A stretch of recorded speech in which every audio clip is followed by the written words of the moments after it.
Dobro večer. Pozdravljam vas ispred javne ustanove Kulturni centar Nikola Đurković Kotor. Dobrodošli na promociju romana Dječak bez sjenke autora Dina Mujića. Večeras su sa nama Gojko Ostojić, profesor španske književnosti i jezika, i Dino Mujić, autor. Moje ime je Aleksandra Tomović. Trenutna situacija u državi je takva da su zabranjene održavanje kulturnih manifestacija uslijed nepovoljnih epidemioloških uslova, što nas nije omelo da nađemo drugi način na koji bismo vam predstavili pomenuti roman. Roman je, da kažem, još uvijek toplo, tek izašao iz štampe i zadovoljstvo nam je da se prva promocija održava upravo u našem gradu i u Kulturnom centru Nikola Đurković Kotor.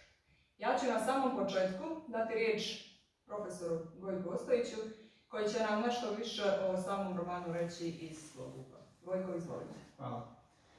Dina sam slučajno upoznao u julu mjesecu ove godine i nakon nekoliko razgovora sa njim bilo je jasno da to nije prijateljstvo koje će vremenom ne izvrijedi, već ono koje je vječno i koje će da me inspiriše i motiviše u budućem radu.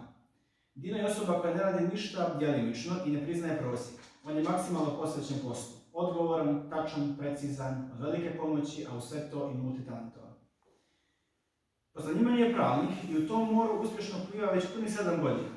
Pored toga, aktivno se bavi astrologijom kao i pisanjem. Do sada je napisano na desetine kratkih priča koje možete naći na njegovom blogu, a početkom novembra ove godine je obradovao sve obožavaoce fantastične književnosti svojim prvim romanom Dječak bez sjenke, zbog kojeg se nalazimo večeras ovdje. Ogroman utjecaj na književno stvaralaštvo autora izvršila je Joanna Harris, koju izdvaja kao posebnog pisca savremene književnosti, kao i Franz Kafka i Edgar Allan Poe, u čijim tekstovima prepoznaje stvaralački senzibilitet koji posjeduje. Dječak bez sjenke nije roman isključivo za obožavaoce fantastične književnosti, već za sve ljude koji uživaju u dobrom, kvalitetnom štilu, koje konstantno drži pažnju i budi sva čula uz maestralne opise mirisa i izgleda stvari, koji bez najave bude nostalgiju i setu kod čitaoca, kao na primjer ovaj citat. Kuća uvijek nakon spremanja kakaa miriše na djetinjstvo. Sjetim se tada majke. Najviše mirisa njenih ruku kada me je nakon drobljenja kakaa držala u naručju i obećavala da će sve biti u redu. Ovo su opisi koji čine da se osjećamo kao da prisustvujemo pomenutoj sceni. Mirisi, boje, sudbina, upliv magije, rastrgnutost između religije i magije, onoga što želimo da budemo i onoga što nam društvo nameće, predstavljaju glavne motive koji dominiraju romanu. Subjektivnost u Pišovom stilu jako izražena, jer pisac nudi svoj pogled na svijet i svoje shvatanje svijeta koji ga okružuje. Koristeći ovaj stil, on nije dužan da se drži ustaljenih istina i može da oblikuje kako je njemu volja. Dino je svog Dječaka bez sjenke oblikovan na takav način da niko ne može da ostane ravnodušan. Također, svaki detalj knjige, naziv poglavlja, izgled korica, nije slučajan. Mlad mjesec, rastući mjesec, pun mjesec i opadajući mjesec su nazivi poglavlja koji su jednostavni, a opet upečatljivo prikazani na korici romana, a ujedno predstavljaju i faze života glavnih junaka koji se, kao i mjesec, mijenjaju i ostavljaju veliki utjecaj kako na njih same, tako i na ljude u njihovom okruženju. Ono što posebno karakteriše autorov stil jeste često odsustvo linearnog pisanja i fokusiranje na takozvane flashbackove, to jeste retrospektivu kroz koju saznajemo sitne detalje, ali od velikog značaja za glavnog junaka romana. Uprkos nelinearnom stilu pisanja, Dino nas vodi kroz cijelu priču na jasan način koji opušta čitaoca i uliva mu sve više i više povjerenja, kako u pisca, tako i u same likove, nakon svakog završenog poglavlja. Ono što daje dodatnu čar romanu jeste to što naracija nije fiksirana isključivo na glavnog junaka i ti tranziti u naraciji su iskazani na jasan, uočljiv i precizan način. Također, organizacija autorovih misli i ideja je skoro pa savršena. U sklopu svakog poglavlja, a ima ih ukupno 41, Dino pažljivo odvaja svaku scenu, misao i ideju, novim redom i novim paragrafom. Rečenice su kratke, ali snažne, upečatljive i nose veliku težinu života i iskustva naratora, što se može potkrijepiti sljedećim citatom. Sanjalo mi je ruže da umire duhove, pa čuli za put u nesvjesno. Cime za snove u boji, med da prizove ljubav. Crvena je za ljubav, plava je za košmar, a bijela je za makiju. Shvatanje i prihvatanje sebe, kao poruka koju nosi knjiga, plodi u mislima čitaoca, ne ostavljajući ga ravnodušnim i konačno tjerajući ga se zapita ko sam zapravo ja. Dok saznajemo ko su zapravo naši glavni junaci, upoznajemo Judice Podgorice, glavnog grada Crne Gore. Pisac nas vodi u obilazak grada, ukazujući na razna mjesta kao što su ulica Slobode, Njegoša park, park Kralja Nikole, hotel Hilton, Hercegovačka ulica, kao nezaobilazne mostove glavnog grada, sa kojih se pruža neodoljivi pogled na rijeku koja indirektno ima svoju ulogu i mjesto u samom romanu. Čitajući opise grada, čitaoci se teleportuju na ta mjesta, ali ne samo fizički. Uz pomoć kvalitetnih opisa u stanju su da vide, čuju i pomirišu sve ono što junaci romana doživljavaju u tim momentima. Da bi se stekao ovaj doživljaj, nije neophodno da su čitaoci ranije posjetili glavni grad Crne Gore. Dovoljno je prepustiti se Dinovim opisima i riječima i vi ćete u stanju da otputujete i doživite Podgoricu iz svog toplog, udobnog doma bez jednog kofera, rezervacije i pasoša. Jedan takav opis je primjetan u sljedećim riječima. Nakon ispita, odšetao sam do grada da ručam. Podgorica je s jeseni i zime zapravo najzanimljivija. Svi ljudi borave unutar kafića i sve je puno. Za ljude koji vole da se druže i da provode vrijeme ispijajući kafe i pričajući manje važne priče, ovo je pravo mjesto za život. Sjeo sam u lunch bar La Scala koji se nalazio na samom kraju prvog dijela Hercegovačke ulice i poručio potražno povrća. Ovakav način putovanja nam ni koronavirus ni ništa drugo ne može poremetiti i zabraniti. Dinov magijski realizam je inspirisan svjetskim velemajstorima pisanih slova. Kao naslovnik engleskog i španskog jezika i kao obožavatelj svjetske književnosti, posebno španske, odnosno latinoameričke, bilo je nemoguće da ne primijetim povezanost Dinovog magijskog realizma sa svjetskim autorima. U Cervantesovom Don Quijotu imamo Dulcineju, koju Don Quijote spašava, ali je niko ne poznaje. Dulcinea Tobosa se u romanu nigdje ne pojavljuje, ali je izvrsno oslikana jer predstavlja glavnu preokupaciju Don Quixota. Iako tvrdi da je njena ljepota vanvremenska, saznajemo u jednom trenutku da takva Dulcinea uopće ne postoji. Umjesto nje se pojavlja djevojka koja izgleda neuredno, prosto, pritom nije lijepa, smrlja na luk i ne poznaje Don Quixota. Magijski realizam je prisutan i kod argentinskog pisca Borgesa, koji u svojoj priči Zahir priča o tom apstraktnom magijskom pojmu koji čovjeka ili učini ludim ili ga prosvjetli, nešto što ga u potpunosti opčini. Kod američkog pisca Edgar Allan Poe, magijski realizam je uočljiv u djelima kao što su Gabran i Maska crvene smrti, dok kod Španca Carlos Ruiz Zafona magija je konstantno prisutna u Sjenci vjetra, Igri anđela, za zatočeniku iz raja i u Labirintu duhova. Čuveni češki pisac Franz Kafka maestralno barata magijskim realizmom u svojoj metamorfozi gdje se Gregor Samsa pretvara u pobašvagu, što predstavlja svojevrsnu alegoriju kojom pisac pokušava da predstavi život prosječnog čovjeka koji se pretvara u insekta zbog normi, običaja i očekivanja društva. Kao dokaz za magijski realizam koriste pisci iz svih krajeva svijeta može da posluži i Indonežanin Eka Kurniawan, koji u svom romanu Kovna ljepota apsolutno magijske motive predstavlja kao nešto normalno i uobičajeno, što se može primijetiti u narednom citatu. Jedno popodne, krajem sedmice, u martu mjesecu, Devi Aju je ustala iz groba u kojem je ležala 21 godinu. Poenta magijskog realizma je da se nadprirodne pojave tretiraju kao dio svakodnevice, kao nešto što nije magija, već nešto što postoji i što je realno, otud i sam naziv, magijski realizam. Iako je u pitanju tek njegov prvi roman, Dino se odmah uhvatio u koštac sa ovako kompleksnom tematikom i stilom pisanja. I upravo toga je stavilo rame uz rame sa pomenutim autorima, poput Joane Harris, Cervantesa, Borgesa, Zafona, Poa, Kafke i Kurniavana. Dinov način pisanja, stil, igranje sa jezičnim konstrukcijama na maestralan način zaslužuje da knjiga bude prevedena makar na engleskom jeziku, kako bi ljudi izvan našeg regiona doživjeli i upoznali se s dječakom Mesijenke. Svi smo bili u situacijama koje su najslije bile bez izlaza, a u takvim situacijama nas ne bi začudilo da sopstvena sjenka napusti i nađe neki drugi put. Međutim, sjenka je uvijek tu, što isto vrijeme znači da nijedna životna situacija nije bezizlazna i da sve ima svoj tok razvoja. Kao i poglavlja Dinovog romana, i naši životi se mogu podijeliti upotrebom termina mlad mjesec, rastući mjesec, pun mjesec i opadajući mjesec. Sve ima svoj početak, razvoj, kulminaciju i rasplet. Zbog svog magijskog realizma i fantastične književnosti kao žanru kojem pripada, Dječak bez sjenke može doživjeti veliku popularnost u mlađih generacija ukoliko mu se da šansa.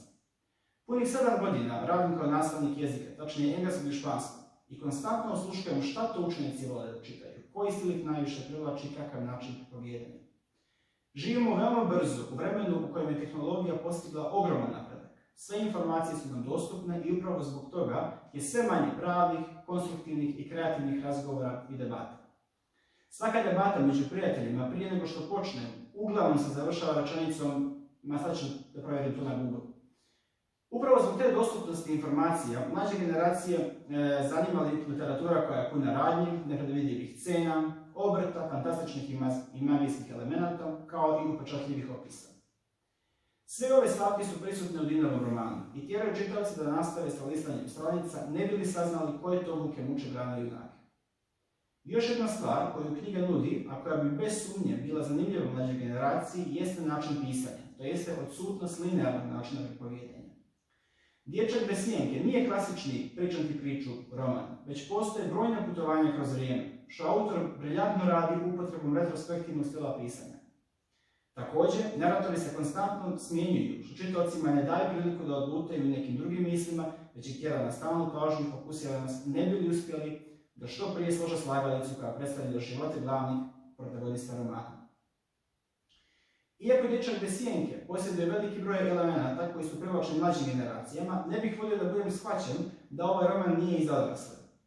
Upotrebio bih onaj ustaljeni izraz i reći ću da je dječak bez sjenke za sve osobe od 7 do 77 godina.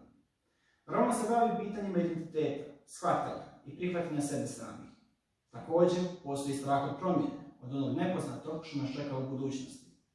Prisutna je i bol nakon propale ljubavne veze, žaljenje, kajanje, vječita pitanja, šta bi se desilo da smo drugačije postupili i da li će nam se vratiti. Sa svim ovim problemima se Dinovi junaci bore u romanu, a svi se mi možemo poistovjetiti sa njima. Makar jednom smo se svi zapitali ko sam zapravo ja. I upravo je to ono što dječak bez sjenke želi da sazna.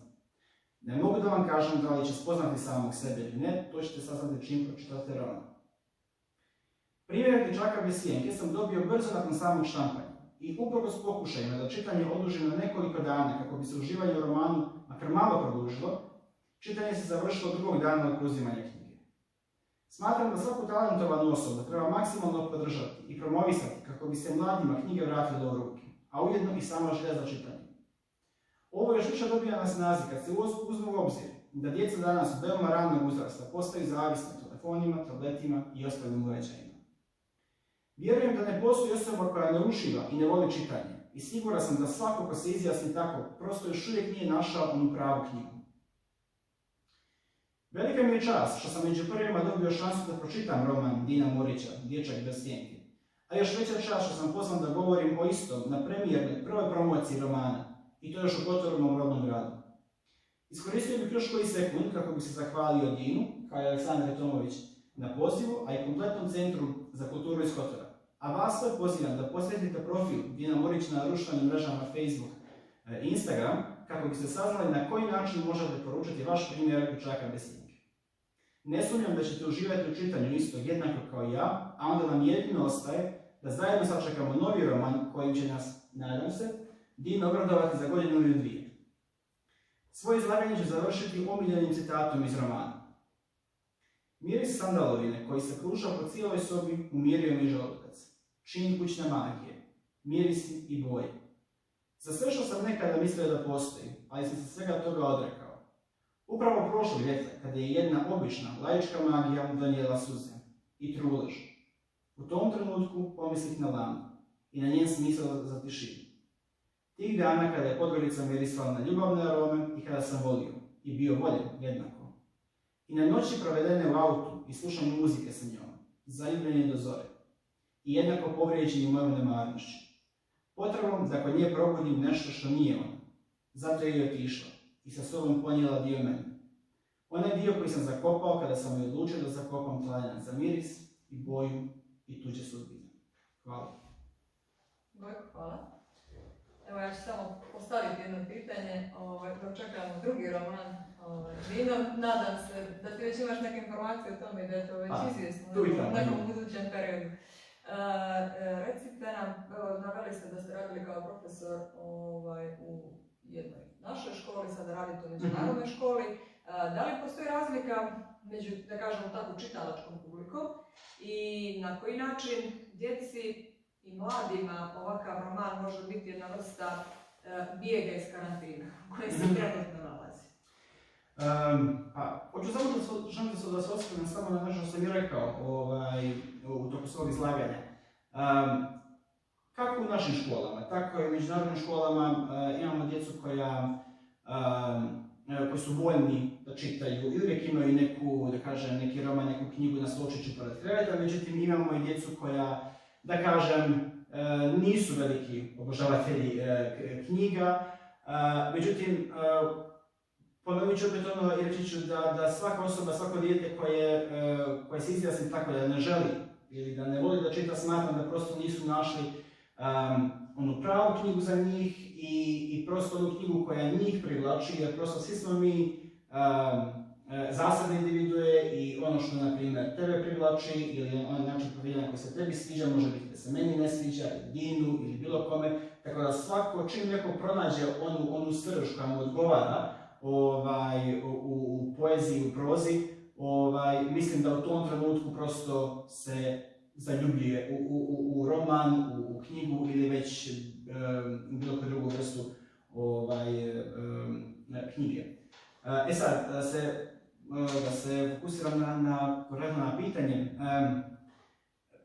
Mislim da, evo upravo ova knjiga, Dina, Dječak bez sjenke, je prosto dokaz da prosto u našoj literaturi ne manjka ovog savremenog načina pripovjedanja. Jer prosto ovaj roman dokaz je da jedan nelinearan način pripovjedanja koji nas vodi kroz, da kažem, kroz neke prošle scene glavnih junaka, koristeći retrospektivu ili takozvane flashbackove, kako mladi vole da kažu.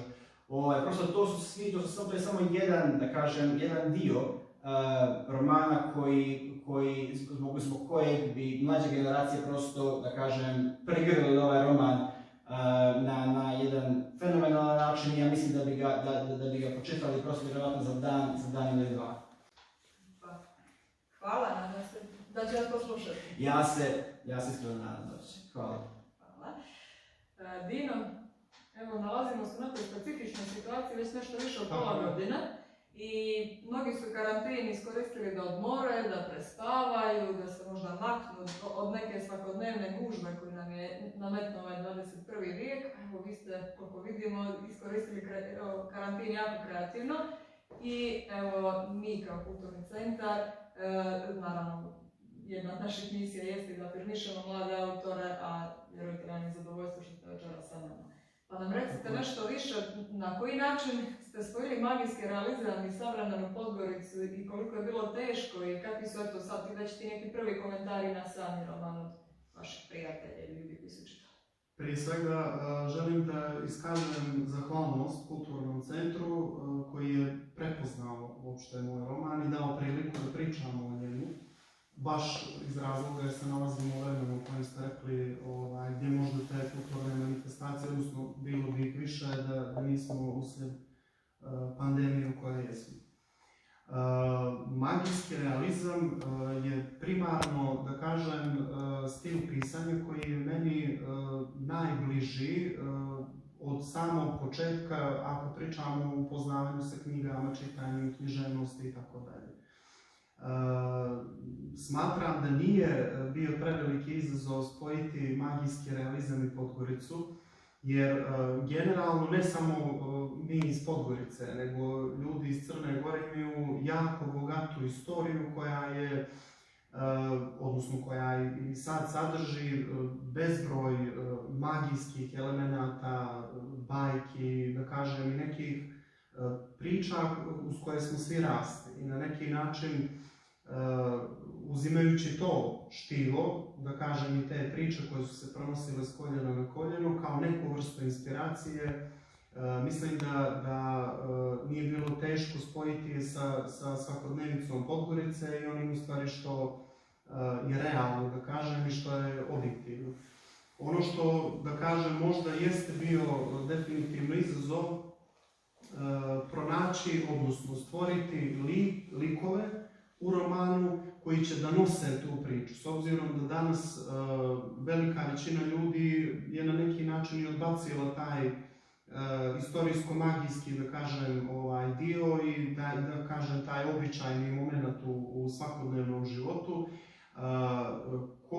Moje pitanje je bilo ko će biti ti likovi koji će da pričaju tu priču i da žive tu priču.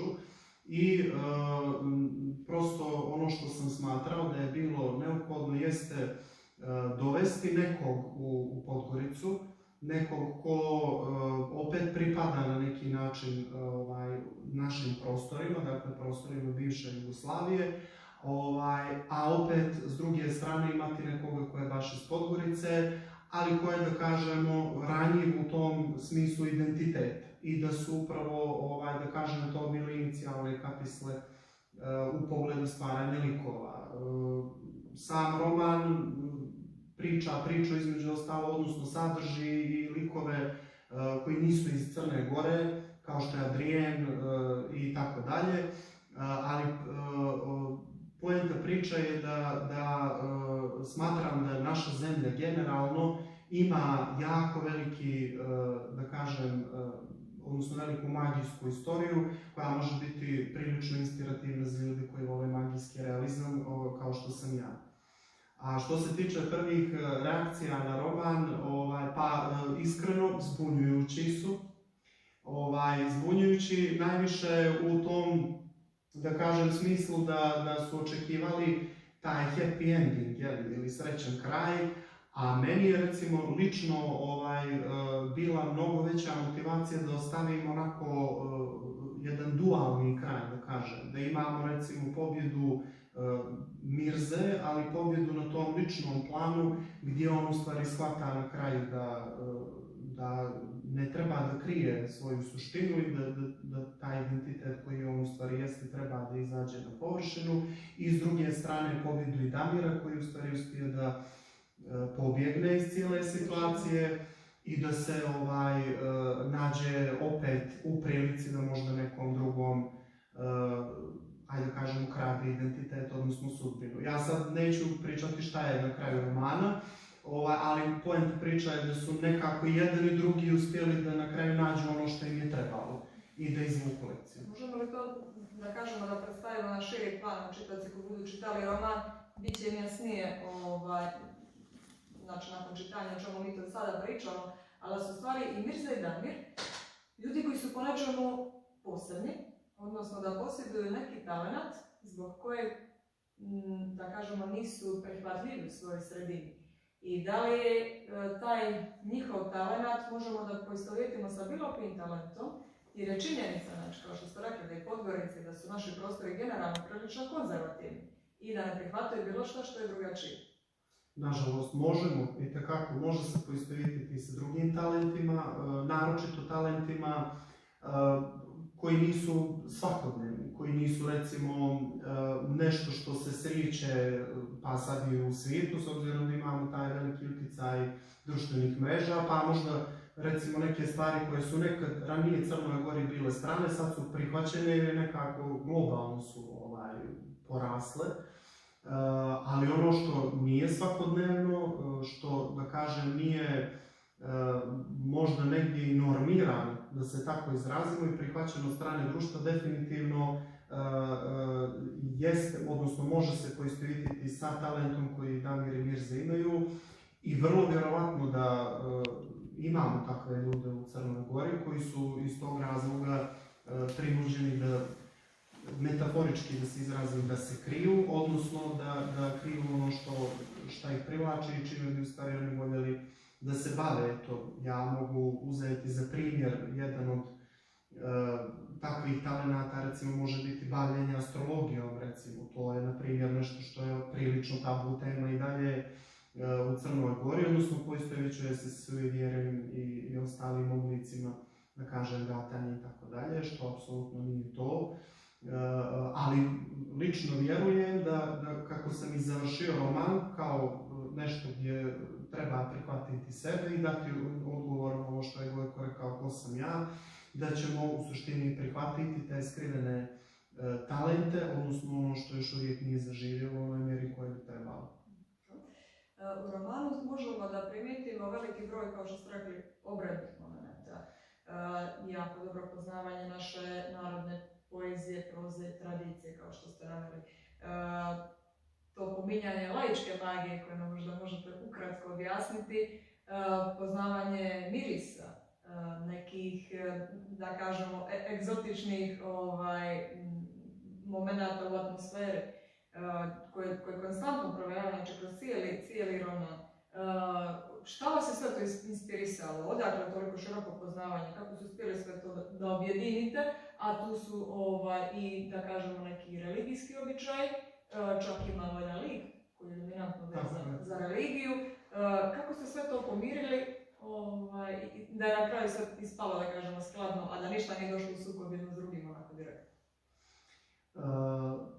Primarno, kao što sam rekao i na početku, da su te stvari mene interesovale od djetinjstva, počeo od bajki i tako dalje, pa onda i priča koje smo čujali od starijih, pa negdje čovjek počinje da čita, da se interesuje i tako dalje. I ajde kažemo, to znanje otprilike se crpi dugo godina. Dakle, to nije nešto što sam za potrebe, recimo, romana istraživao. Mislim da je to čak i nemoguće istražiti u nekom kratkom vremenskom periodu. Laička magija je u stvari najljepša magija. To je ono gdje nam nije potreban ritual, gdje nam nije potreban obred. Jedna po meni najljepša laička magija je ljubav. Dakle, nešto što se rađa ili tako na jedan potpuno magijski način. Sad bi me naučnici vjerovatno ispravili i dali neko obrazloženje, ali iz ovog, da kažem, umjetničkog ugla je, da kažem, jedna vrsta te laičke magije gdje u stvari sama od sebe uslijed nekog humanog akta ili uslijed prosto neke ljepote života koju život nesporno nosi, se i rađa. Mirisi su tako dominantni. Psihologija kaže da mirisi imaju jako veliki utjecaj na ljude, odnosno da prosto ljudi imaju tendenciju da vežu određene uspomene i generalno sjećanje za određene mirise. I smatram to definitivno tačnim i vjerovatno i Dija i svi su imali priliku da prosto ih podsjeti neki miris, bilo to na djetinjstvo ili na neku situaciju. A onako mogu slobodno da kažem da sam veliki obožavatelj lijepih mirisa, da to prosto, makar meni lično, može da popravi raspoloženje, može da uljepša atmosferu i nekako prosto da promijeni tok situacije i na bilo koji način, bilo da su misli, bilo da je raspoloženje i tako dalje. I na kraju ovo što ste pomenuli oko religijskih obreda, religija kao sastavni dio naše istorije je nešto što je nezanemarljivo i definitivno ona je inkorporirana, međutim možda pogrešno ishvaćena i moja tendencija je upravo ovo što ste vi lijepo na kraju rekli, da se to sve pomiri i dovede u sintezu, da na kraju nemamo sukob. Zašto? Zato što svako od nas bira u stvari šta će da poštuje, voli, vjeruje i tako dalje. I jedna od poruka u stvari romana jeste i to, da su različitosti nužne i da to mora da se poštuje, da je religija lijepa, naravno, čak i taj lik u romanu koji je vezan za religiju, u stvari na kraju pravi rasplet, on upoznaje Mirzu sa tim ko je Damir i tako dalje. Dakle, ja sam dao religiji jedan važan aspekt u romanu, međutim, prosto iz ugla da shvatimo da je sve to ljudsko, da je prosto, iako božansko, iako magijsko s druge strane, opet i sve to sadržano u čovjeku. Dakle, sve to nosi čovjek, u sve to vjeruje čovjek i to prosto treba poštovati. Za sami kraj, ja ću reći da definitivno nije roman koji se čita sa desktopa, sa telefona ili tableta. Koja je to idealna atmosfera u kojoj ćemo doživjeti sve mirise i sva čula čitajući ovaj roman? Dajte nam neku sugestiju. Kako da pristupimo potpunosti? Ja bih preporučio za početak toplu čokoladu, koja je neizbježna, mirisne štapiće. Ja sad ne znam, nekome prije više, nekome manje, ali u svakom slučaju to može da bude miris jasmina, miris cimeta također.